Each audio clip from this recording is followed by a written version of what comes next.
আসসালামু আলাইকুম বন্ধুরা, সবাই কেমন আছেন? আশা করি ভালো আছেন। আজকে আমি নিয়ে আসলাম একটা মজাদার খাবারের রেসিপি।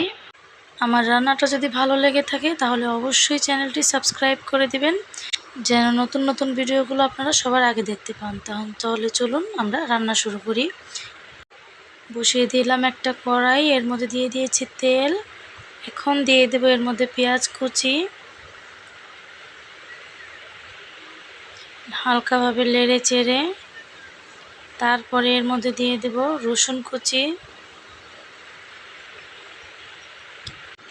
এখন এগুলোকে আমি নেড়ে চেড়ে তারপরে ভেজে নেব। এই যে দেখতে পাচ্ছেন, ভাজা হয়ে গেলে দিয়ে দেব এখন আমি এর মধ্যে আদা রসুনের পেস্ট। এটাকে সুন্দর করে ভেজে তারপরে দিয়ে দিচ্ছি লবণ, দিয়ে দেব হলুদের গুঁড়ো এবং দিয়ে দেব মরিচের গুঁড়ো, দিয়ে দিলাম ধনিয়া গুঁড়ো।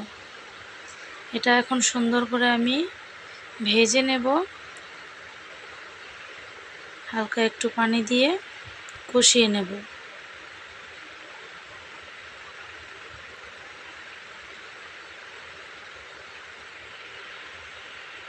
কষানোটা হয়ে গেলে নাড়াচাড়া করে এর মধ্যে আমি দিয়ে দেব কেটে রাখা কিছু আলু।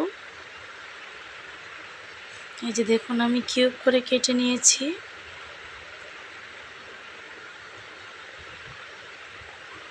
এটাকে নাড়াচাড়া করে আমি কিছুক্ষণের জন্য ঢেকে রাখবো।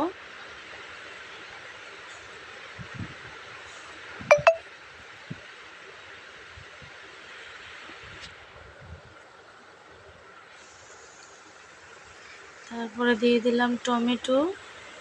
এটাকে ভালোভাবে কষিয়ে নিতে হবে। তারপরে সুন্দরভাবে এই যে নাড়াচাড়া করে এর মধ্যে দিয়ে দেব ডাল।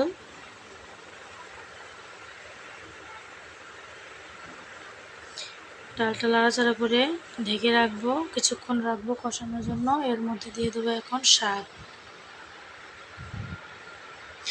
পুঁই শাকটা যারা খেতে চান না, যাদের অ্যালার্জি আছে, তারা অ্যাভয়েড করতে পারেন, অন্য কোনো শাক দিতে পারেন। ভালোভাবে নাড়াচাড়া করে আমি এখন এটাকে ঢেকে দেব কিছুক্ষণের জন্য। এই যে দেখুন, আমার কষানো হয়ে গেছে। এখন আমি এর মধ্যে দিয়ে দেবো ঝোল।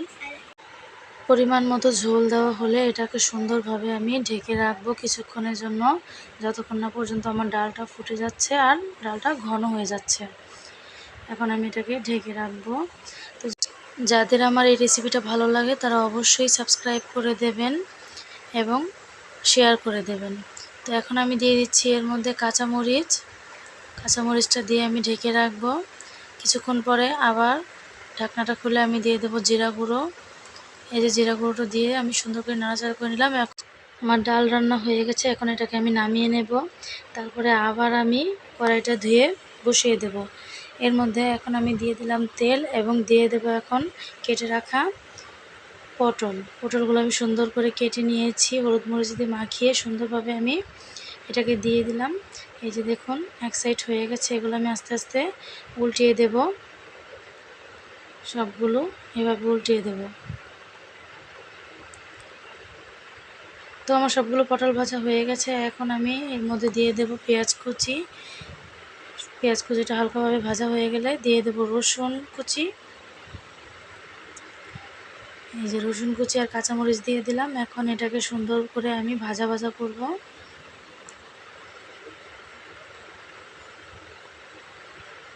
দেখতেই পাচ্ছেন, এই যে লাল লাল হয়ে গেছে। এখন দিয়ে দিলাম এর মধ্যে আমি শাকগুলো দিয়ে সুন্দর করে নাড়াচাড়া করে মিশিয়ে নেব। এই যে আমার শাক হয়ে গেছে ভাজা। তো এই যে দেখুন, আমার ফাইনাল লুক, পটল ভাজা, শাক ভাজা আর হচ্ছে ডাল দিয়ে পুঁই শাকের রেসিপি। কত সুন্দর হয়েছে। আপনাদের যদি ভালো লাগে অবশ্যই শেয়ার করে দেবেন, সাবস্ক্রাইব করে দেবেন। আসসালামু আলাইকুম।